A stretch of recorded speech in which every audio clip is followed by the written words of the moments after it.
Good evening, this is Laws 11046. It's week number 12 in Term 1, 2015. I'm John Milburn, the course coordinator. Tonight is review week. There's no new topics, but what I'd like to do primarily is talk about the examination. The exam is going to be a standard examination in essay form. There won't be any surprises. The exam is open book. What that means is that you can take in any textbook, you can take in law dictionaries, you can take in study modules, you can take in your own written notes, etc. In fact, you can take in pretty much anything you like except a device that will allow you to access the internet. Don't take your phone into the exam room, even if you leave it at the front desk. Make sure that you don't have anything that will allow you to access the internet. You can't take in a standard dictionary or a calculator. Not that you'll need those. If you want, you can even write your answers to questions that you think might be on the examination. There's nothing at all wrong with that. And if you happen to guess the questions correctly, you might even have the luxury of simply being able to write your answers that have already been prepared.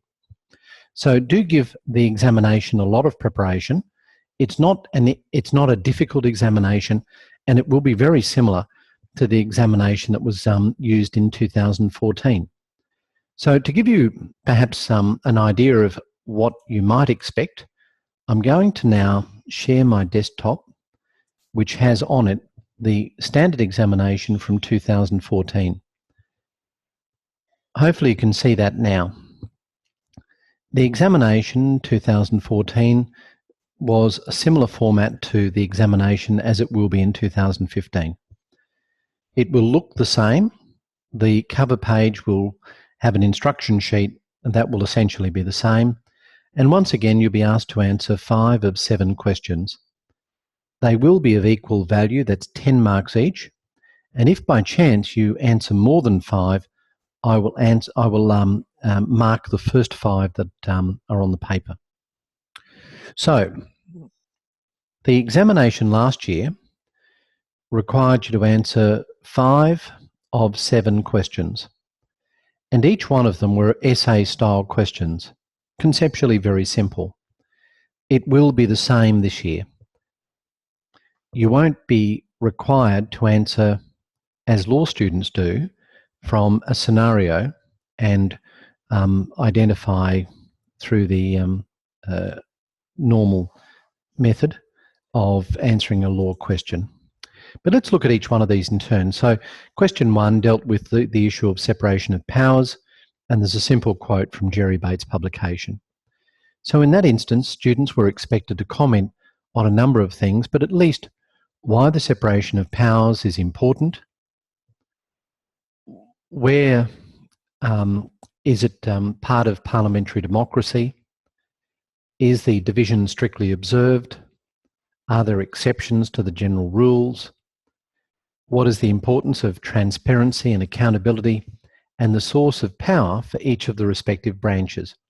So they were the sorts of things that you might expect a student to consider in relation to that first question to do with separation of powers. The second question dealt with the precautionary principle. And there is a quote from Section 5 of the Sustainable Planning Act. In that instance, students might be expected to answer based on what is the precautionary principle, when does it apply in practice, has it been incorporated into legislation, has it been considered by the courts, what are the elements that comprise the precautionary principle, are there other concepts such as intergenerational equity, conservation of biological diversity and ecological integrity that supplement the precautionary principle to ultimately become ecologically sustainable development. So again, they're the sorts of things that students might be expected to have considered in relation to question 2. Question 3 deals with the issue of the regulation of compensation and the way in which Australian states and the Commonwealth regulate property interests with or without liability to pay compensation.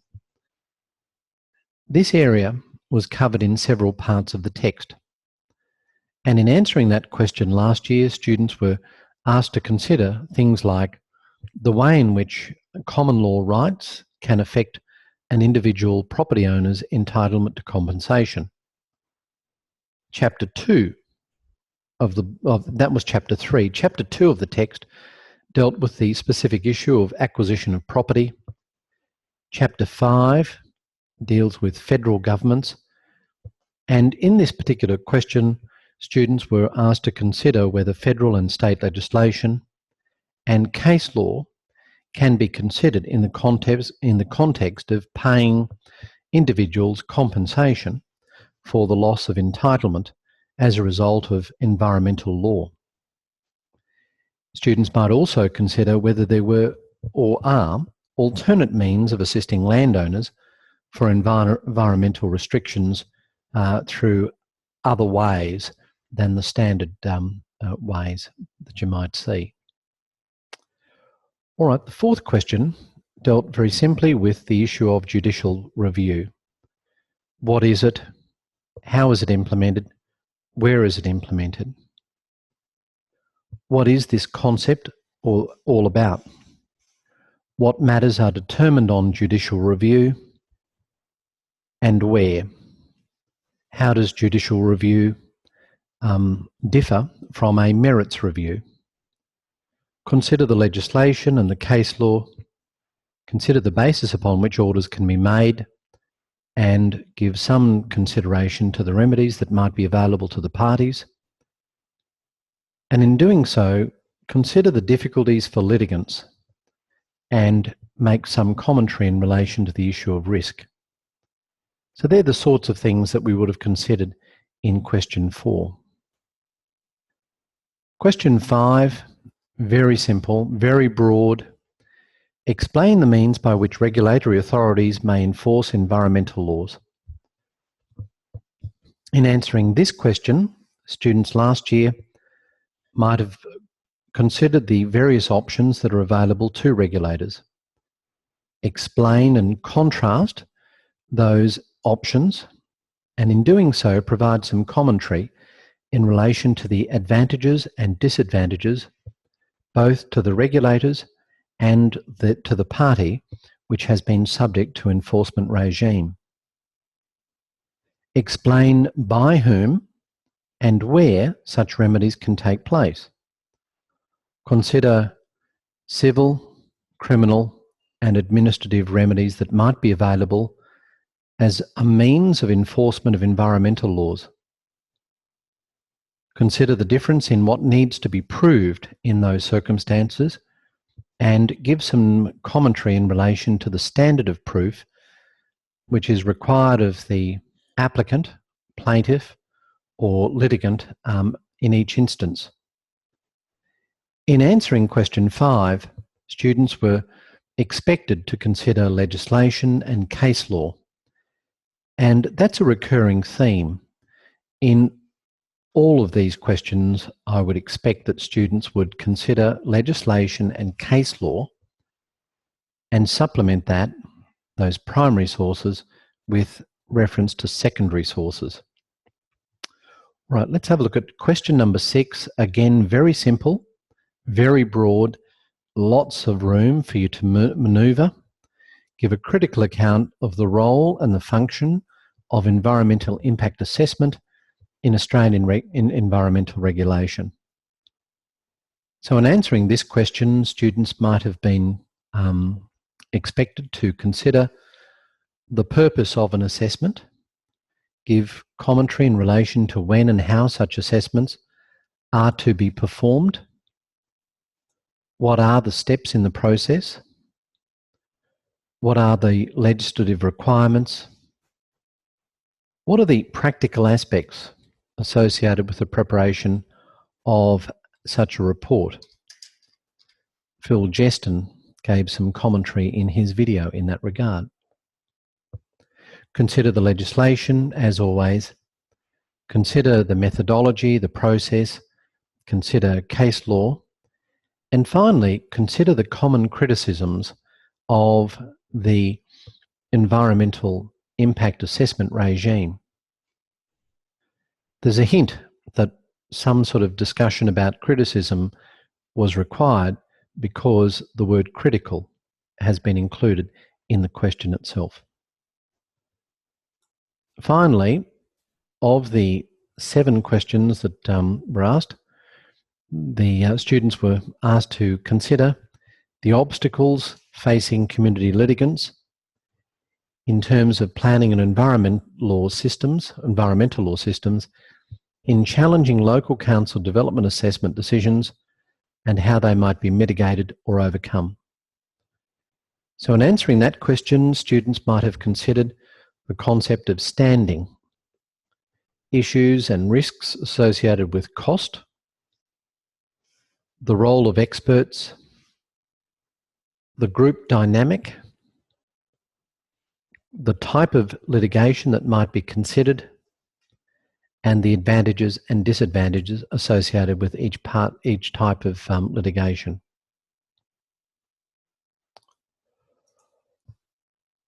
All right, so hopefully it's come back to me on the screen. So when you're answering your question, there are a few basic guidelines. Don't panic. Take your time and carefully assess which questions you want to answer. Map out your answer so that you've at least got down in your note papers some idea of the main points that you wish to cover.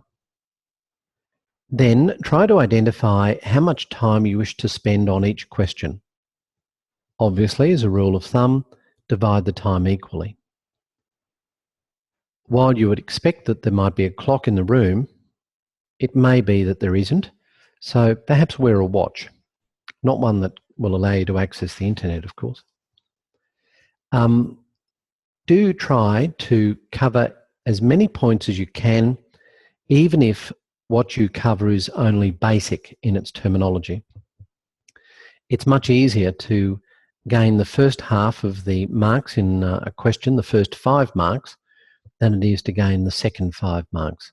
So even if you don't know much about a question, give it a go. And I'm constantly amazed at the number of students who will not submit a 5th answer, presumably because they don't know anything about the 5th question. So jot something down, and there's plenty of material in the textbook and other commentaries to at least give you something to write about. That's probably all I can realistically do in terms of giving you hints. It would be apparent from the way in which I've structured the course which are the more important areas as far as I'm concerned. I can say that in general terms, last year's examination will not only be similar in content, in form, but there may be some similarity in content as well.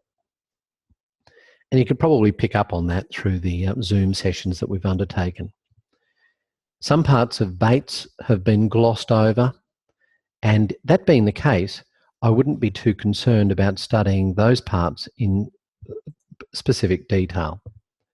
So concentrate on the areas in your study that I've concentrated on insofar as the examination is concerned. Use UCrew, share your material, enjoy your discussions with each other leading up to the examination, and prepare your answers ready to go, as I mentioned from the outset. For those that may have missed the start, you can have your examination questions effectively answered, written out, ready for you to rewrite in the examination. All right, now are there any questions that anyone wants to ask me?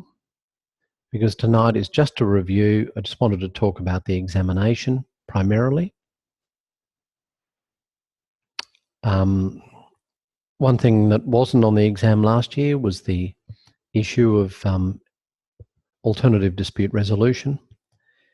Don't worry too much about some of the practical aspects that I talked about during the course of the year.